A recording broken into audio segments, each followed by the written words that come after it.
Good morning, everyone. I figured I would do this video now before I go into work because I still got a little bit of time. I think I have I don't know, about 40 minutes, and then I'll, head on in. Um, a lot of stuff has been weighing on me lately, and mostly it has to do with the past. And it's like I have this inability to let things go.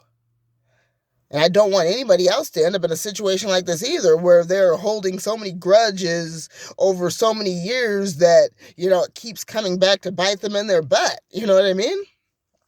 But also on the flip side, when it comes to recovery or like any aspect in life, if you lie to yourself and say, oh, I'm okay, blah, blah, blah, that's going to impede your ability to heal as well. And yeah, I have my moments, I have my ups and downs. But I'm not gonna lie, I'm far from okay. You know? I mean, I'll just be, just going about my business, doing my thing, working or being at home, doing dishes or whatever. And then I'll hear as clear as day in my head my first ex-husband calling me a dropout and a flunky and a dumb shit and a dumb butt and all these names. When this fool, like I said, he's a 46-year-old man at the time chasing after an 18-year-old girl, being very verbally abusive, very physically abusive to me, and yet for some reason I'm there trying to clamor for his approval, like showing him my school books and stuff, because for a while there, I had decided I was going to do homeschooling just so I could earn my diploma, since I did do all 12 years of school but didn't graduate, right? And that's just me, being a jackass. I mean, I ended up not even graduating from high school because I married this fool. And then he's going to sit there calling me names like dropout and flunky when he's a pedophile, a child rapist, a convicted felon, a woman abuser. And, according to him, he had went to law school but didn't get his law degree because he failed one test. And then he's going to have the nerve, to be calling me a dropout and a flunky. And looking the way he was, he had no redeeming qualities at all. I mean, one of the ugliest human beings I've ever known in my life, both on the inside and on the out. And for a while, I thought, you know what, I've let this go, but it keeps on just poking and prodding at my brain, and and I keep thinking about it, and I don't want to do that at all. So, that's why I'm coming on here and letting you all know that, life isn't always going to be rosy. There's times when it's going to be bad, you're going to feel bad. But ultimately, if you want to have any peace at all, you're going to have to let stuff go. Because what goes around comes around. You do bad by other people, bad will be done by you. That's just how it is. If you treat people bad, people are going to treat you bad. What goes around comes around. And then also, I was telling you guys the story about how with the second husband, Jay, who's the father, of my two oldest kids, I already told you guys what happened with, CPS getting involved and this and that, and how I decided to stand by him instead of booting him out and standing by my kids. And like I said, the way he repaid me was, leaving me, again for the final time for some woman that he met online a week before our CPS case was going to close. He couldn't even wait 1 week to let the case close so that we would have CPS out of our lives for good. He'd rather, meet with this woman, move out of the house and then move, have her move in or whatever, because he's the kind of person, he'll just stab you in the back. I mean, I did everything I could to help that dude, and here he flips the script, making it seem like I'm the bad guy when he's the one cheating on me, just being very disrespectful, him and his family, all the racism, them laughing about all these black jokes, making jokes about me, him talking crazy to me toward the end, talking about, oh, I'll never date another black woman again. Yeah, dude, why? Because you screwed me over? I'm buying you a car, paying for your gasoline, standing, by your side when you were falsely accused of beating up the woman you cheated on me with, her kid, you were accused of beating them up, and here I'm standing by your side because I knew you didn't do it. And the way he thanks me is by, blaming me for him cheating on me and, doing me dirty. He stabbed me in the back so many times, my back is still bleeding from all the wounds. And that was a long time ago.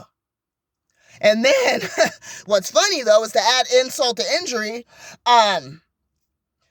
long story short is, see, what he wanted was, to be able to get full custody of the kids himself. So when the case didn't close, his family told him to call CPS and tell them I was doing all these horrible things to the kids and blah, blah, blah. And he was hoping that, the state would come in and swoop down and take the kids and give them to him, which they did take my kids again, but he didn't get them. It took me a year and a half the second time around to get my kids back.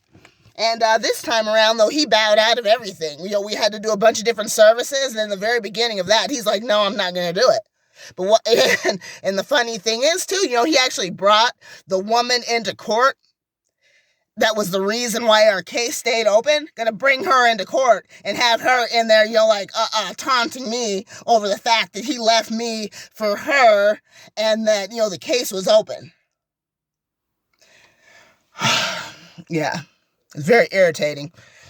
And, this is the kind of stuff that, I just dwell on. And I don't want to be like that.